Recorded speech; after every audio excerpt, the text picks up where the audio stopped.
Et dans un côté un petit peu plus, je vais noircir un petit peu le tableau, comme il n'y a pas eu de réponse donc, aux problématiques aujourd'hui d'une grande partie de la population française, on peut l'estimer aujourd'hui à 60%, c'est les gens qui ne votent pas, c'est la France périphérique, certaines populations aujourd'hui dans les banlieues, même si on sait que dans les grandes métropoles, il y a quand même une certaine cohésion, une certaine cohérence dans l'organisation entre les banlieues, les travailleurs périphériques autour de Paris.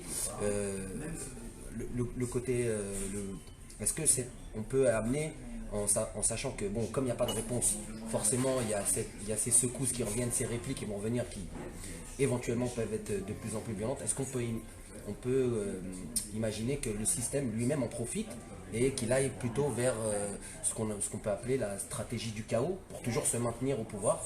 Et ça, c'est quelque chose que nous, en tant que gilets jaunes, mais je dirais en tant que personne avertie, ou entre guillemets, de longue date, c'est quelque chose qu'on craint.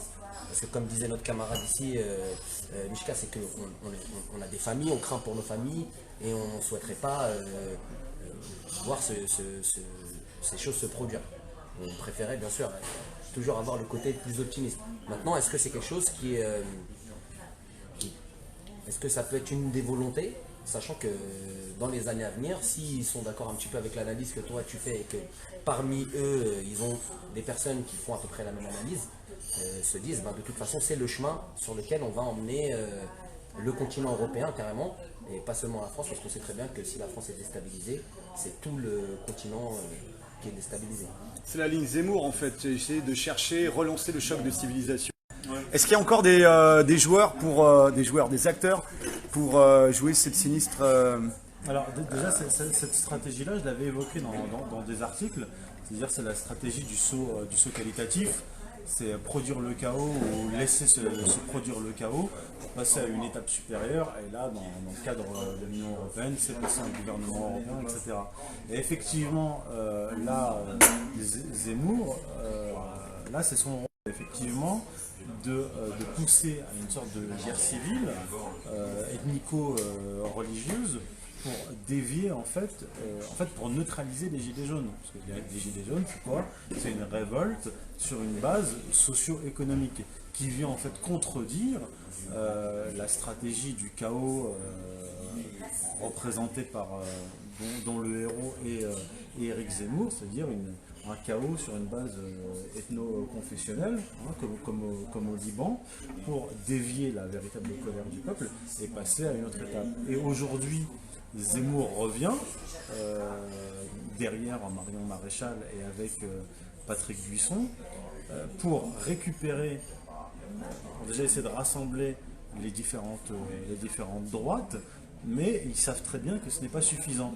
Donc ils veulent, là ils sont en train de travailler apparemment, d'après le journal Le Point, Zemmour et Buisson, à élaborer un programme politique qui convienne à la droite et une partie de l'électorat de la France insoumise. Alors qui est Patrick Buisson? Parce qu'il y a beaucoup de gens qui nous ont demandé qui était qui. Patrick Buisson, c'est un historien, journaliste, qui a été, je crois, directeur, chef de la rédaction dans le journal d'extrême droite Minute, qui a été le conseiller de Nicolas Sarkozy. C'est lui qui était à la tête de la ligne populiste, identitaire derrière Sarkozy, et il a contribué à faire élire Nicolas Sarkozy. C'est quelqu'un qui a une connaissance de l'histoire française très, très profonde, véritable, qui est intellectuellement bien supérieur à Éric Zemmour, voilà. Et Patrick Buisson était aussi un proche ami de Jean-Luc Mélenchon et son conseiller politique. C'est-à-dire que Mélenchon le consultait notamment pour l'élection de 2012 pour sa campagne. D'ailleurs, il l'avait soutenu. Et en fait, Patrick Buisson, c'est maître dans le retournement de l'Est, proche, donc, il vient de Minute, proche de Sarkozy, proche de Mélenchon. Et Patrick Buisson est bien choisi d'ailleurs dans cette stratégie-là, parce que s'il élabore le programme en 2022 pour Marion Maréchal Le Pen ou pour Éric Zemmour, avec Éric Zemmour, il permettrait d'élaborer un programme qui convienne à la fois à cette droite bourgeoise et à une partie de la France insoumise, etc. Parce que disons que dans son discours à Buisson, il y a une fibre plutôt sociale, économique et sociale. Et lui est une des références de Marion Maréchal.